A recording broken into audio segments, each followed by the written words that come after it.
How's it going, everyone? It's Frankie Martinez with Heart of a Warrior Strength, and today is going to be another episode of the Coach's Chronicle. And today we're going to talk about when performance anxiety starts to happen. So the moment in which you start to see a failure, maybe we see a foul in a throw or a scratch, what we can do to self-center ourselves and get out of that momentary feeling of, hey, I'm trapped, I can't do anything, my entire performance is going to go bad. So how we get out of that, let's talk about it today. So last time we actually talked about gauging the arousal rate. So some sports have a higher arousal, some have lower arousal. So the way that we did this was I used Yerkes Dawson law, which talks about how to gauge your arousal, basically, right? So when it comes to this spectrum, we're going to talk about people dealing with strong stress, anxiety, or impaired performance. Okay. So in this scenario in which you had a foul throw, for example, you had a foul throw, you had a scratch, maybe you got two, you're probably like asking yourself, hey, I'm a failure. You're saying all these things like, what can I do to alleviate this situation? Right. There are certain things to understand. So when you are in a regulated state, you are using your cognitive sense, right? Your cognitive mind, which is usually the front part of your brain, which is the frontal lobe. Frontal cortex is what actually allows you to make more precise decisions, where we have impulse control. It controls decision making, and it basically just weighs out what's right and what's wrong. Now, when something is threatening you or bad, for example, like a foul throw, for example, in the middle or the beginning of the competition, more so in the beginning of the competition, you actually switch from the front of your brain, from the frontal cortex, all the way to the back of your brain, which is the amygdala. The amygdala is what handles the fight or flight response. It is usually something that's very impulsive, that, this could be something like, hey, I'm going to go throw a chair across the field. I'm going to kick a shot put or something that's not very smart. And if you had more time to, I guess, more regulate yourself, that would basically not make you throw a chair across the field, right? So when you're maybe, let's say, the moment in which the offense happens, you just had a foul throw, you stepped out of the ring, and you're wanting to throw this chair across the field. What you're trying, or what you should be doing, is taking at least a couple of seconds to a minute to try and regulate yourself to not be impulsive. So an impulsive decision would be something like kicking a chair, or doing something that you would otherwise regret. You want to try and take, even if it's a couple of seconds, to walk away for a little bit, even if it's a minute or two or three, to not allow yourself to be impulsive. When you become impulsive, there are things that could happen that are going to be very, very detrimental to your performance for the remainder of the competition. Okay. So it's important to understand that you have to take a couple of seconds to a few minutes to try and self-regulate yourself a little bit, and not just be completely upset and allow that fight or flight response take over your entire performance or the moment that you're having. Okay. When you have that cognitive decision, this allows you to basically weigh your options and say, hey, where can I go from this?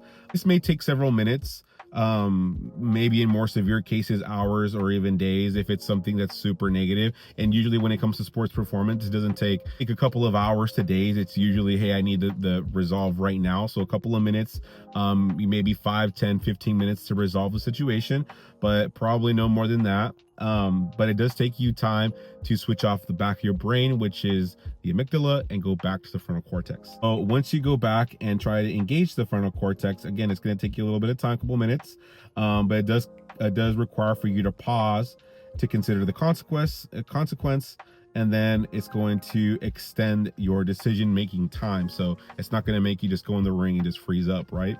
So what you can do to not, this is a key word, ruminate. So ruminate is where you are essentially living in your negative thoughts. Your brain is essentially wired to protect you, to protect yourself, right? So when you're ruminating, your brain is is looking at every single negative scenario, and it's telling you you're going to foul out a competition, you're not going to get a scholarship, mom and dad's not going to be happy at you, boyfriend or girlfriend's going to turn their back at you, your coach is going to disown you. Like, you're thinking about the worst possible things that could happen that will probably not happen, but your brain is trying to protect itself from basically negative scenarios, right? When you're in this protective mindset, we need to try and move on from rumination. We need to not stay in rumination. We need to move from that, okay? And where we actually learn this could be all the way back into childhood. Potentially, you didn't have an opportunity to express yourself properly, or have maybe a proper caregiver or person to guide you or explain emotions properly to you. And some of these responses are due to that, okay? So when it comes to now regulating or self-grounding yourself to move on from rumination, we're going to talk about a couple of things that are actually going to be sensory system oriented, okay? So things that you could do, something that's going to be present and focused statement. So I am here right now, I am safe. Second one is going to be descriptive observation. I can feel the chair beneath me. I can hear the sounds around me. Another one is sensory engagement. I see the blue sky. I feel the warmth of the sun. The next one is going to be affirmation. I can control my breathing and I can handle this moment. The next one's going to be a reality check. This feeling is uncomfortable, but it does not change the outcome. It will pass. Next one is going to be self-compassion. It's okay to feel this way. I'm doing my best. Okay. And one thing I guess you could say a mantra in which you can kind of say is, I've dealt with this before. I am a lot stronger than I think I am. And I'm going to be okay no matter what. So these are things to kind of tell yourself, self-talk, self-positive talk, to allow yourself to pass the moment in order for you to self-regulate yourself, to get out of rumination and get back into a more cognitive mindset in order for you to execute your performance. So sometimes most times, it's something that's very simple. Hey, turn the hip, or move the foot, or slap this, or, something very simplistic in which you're able to perform. But if you're in another planet because your mind's thinking, hey, I'm ruminating right now and I'm thinking about every possible negative thing that could happen. My discus is broken, or my shoes are untied and it's going to cause me to trip and fall, or hey, I'm not going to get the scholarship I want, or I can't go to the school I want, or you're putting so much weight on one performance, and more than likely your life's not going to go down to just one singular event that happens. It's most likely an accumulation of events that are either positive or negative, where people can kind of backtrack your performance, right?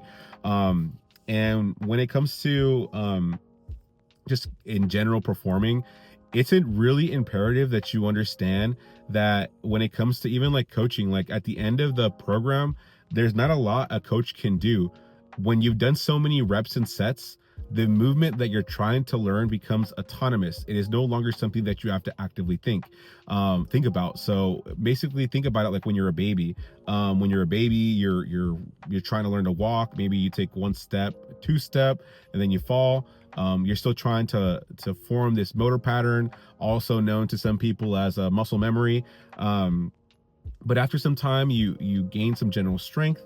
You're able to maybe take a third, fourth, or fifth, or sixth step, and then no longer are you walking, you're jogging or running as a kid. And it's the same process when it comes to athletics. If you've been practicing the same movement over and over again, it becomes more autonomous rather than something that you actively have to think about. So not one singular thing on the day of competition or magical pill or nothing like that. It's just essentially having your mindset controlled in a way that you're in a cognitive mindset and not in a fogged mindset and negative mindset in which you're thinking about every negative scenario that could happen, which is again something that's going to be a flight or fight response, which means you are ruminating, right? You don't want to ruminate so that you're able to perform properly in order for you to get that big performance. So Now I'm going to talk about something other than self-talk that's going to help you to help ground yourself. So we did cover this in the other episode, or the other video in respect to your arousal rate and how to basically deal with sports anxiety in general. We're going to talk about some things that you can do. So 5 methods or 5 things you can do to help regulate when you're in irregulation, right? We don't know what we're doing. We're just like, oh my goodness, like this is going to happen again. What's the key word here? Rumination, right? Or it's rumination. Okay. So these are the 5 things that you can do. So we can go and we can do the first thing, and one of my favorite things to do, deep breathing. So you can do the 4-7-8 method, which is breathe in deeply for 4 seconds, hold for 7 seconds, and exhale for 8 seconds. Then you can do this in various variations of 2, 3, 4, 5 times, however long it could take for you to potentially calm yourself. You want to take a big breath, and some of the breaths, I want you to kind of feel your shoulders drop, and this will kind of like signify I am now relaxed. My muscles aren't tense, my shoulders are not in my neck, and now I'm able to kind of breathe and relax, right? The next one is going to be calming music. So this is something with no lyrics, something that's going to be more of like a classical or a low tempo music. You don't want something fast paced. You see a lot of people, like when they're going to perform, they put their headphones on and automatically it's the most intense song that they can think about. That's not going to allow you to calm yourself and to be able to just regulate your emotions. It's going to put you in a situation where you have heightened arousal, and that may not be good for you if you're trying to focus on calming down, right? Another one is going to be a short walk or find a quiet space. This is very effective especially if you like to throw stuff, like throw a chair, for example.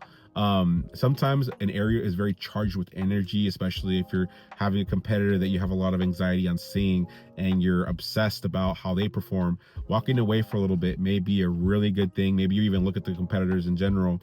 You turn your back and that's it. You don't care about the cheering or anything like that. You're kind of handling your own stuff. You're in your own world because you're not worried about someone else's performance that you cannot control. Okay, remember that. The other thing is that you can do for grounding, which is another important thing, is going to be the 5-4-3-2-1 method, which is 5 things that you see, 4 things that you feel, 3 things that you hear, 2 things that you smell, and 1 thing that you taste. These are all things to kind of eliminate just your mind going everywhere and trying to hone in more onto particular things that will allow you to come down to a neutral state. We're kind of moving forward. We're not in this constant state of chaos. We're not telling ourselves we are bad or we suck, which is, I'm not sure why having these negative thoughts are so normalized. You don't want to stay in a state of ruminating. Ruminating is telling yourself that you're bad, that you're not worth anything, stuff like that. You don't want to stay in a situation where you're ruminating. You want to tell yourself positive things. Just try and like encourage that dopamine to come back, not the cortisol. The cortisol is the stuff that you don't want. It makes you feel icky or have bad feelings. Those are the things that are happening when you're telling yourself, I want to quit, I want to run away. These are all very hard, obviously, to tie together. But do not allow yourself to talk to yourself, or even sometimes as a coach, you don't want to say, hey, you suck, things like that. You're drilling them. Sometimes those things are going to make them not positively respond. Again, like if we're doing athletics, it's supposed to be something that you enjoy, that you have fun. It's not supposed to be a chore or something that, it's life or death potentially, right? And it's something that you want to continue to enjoy. And again, you don't want to stay in that state of just, hey, I suck. I'm negative self-talking and encouraging this bad mindset. Positive mindset, even if it was a bad throw, like, hey, it's okay, I fouled 1 throw, I got 2 more, or I fouled 2 throws, at least I got 1 more. You still have another opportunity. You don't want to stay in the state of ruminating. Do not do that. Do not ruminate. Remove yourself from that mindset. Again, talk about or perform some of the exercises that we talked about. Anyways, that's going to be the conclusion of my video. I hope that some of these methods will help you during your next performance, where you do feel like the moment it happens, we're no longer staying in that ruminated state. We're not going to just rely on that irregulated state where our frontal cortex is no longer working, and our amygdala is working stronger, and now we're in this state of just chaos, right? We're going to try and self-regulate ourselves and allow ourselves to move forward, and to essentially just, hey, like, again, tell yourself some positive stuff, remind yourself of who you are. Like, when you tell yourself negative things, like, do not expect like these positive outcomes. Like, you tell yourself positive things, you're going to feed off of, like, hey, you're hella bad. I'm like, yeah, I am, bro. Like, I'm like the baddest there ever was, right? In a good way, right? Hey, you suck. Like, ah, man, they suck, right? You don't want to talk about that. You don't want to invite that in your environment. And if you have someone else that, like, especially if you're in a competition, you can give yourself, give them a little bit of a, hey, bro, like, you're not that bad, or you got on this next one. And if they refuse to listen to you, remove yourself from the situation, be in that positive energy, that positive mindset, and your outcome is going to be a lot better than the people that are going to be just negative self-talking themselves, right? Positive self-talk always. Even if you had a bad throw, even if you had a bad performance, even a bad performance happens, it's human error. Not every single time will it be the best thing in the world. Even world record holders or Olympic champions have a bad day, or have a down day, or even on the decline a little bit, and that's okay too. The key is that you know who you are, and that you have positive energy around you always, and that you also see or become the change that you want to see within your work environment, right? Anyways, this is Frankie Martinez with Heart of Warrior Strength. This has been a episode regarding just anxiety, or when it happens, the moment it happens, how to help self-regulate when those moments happen. And I hope this was very helpful. Please share, like, and subscribe to make sure that other people are also reaching this information. If you guys have any other questions in regards to not only just sports psychology, but sports performance, throwing in general, let me make those videos for you guys regarding technique or performance in general. Okay. So also make sure that you guys are following my Instagram at Coach Frankie Martinez on Instagram, at Heart of a Warrior Strength for my personal coaching. And basically I coach everything from powerlifting, weightlifting, and of course the throws. But if you guys have any other questions regarding any particular subject, please put it down in the comments below so I know what you guys are interested in. All right, guys. See you guys next time.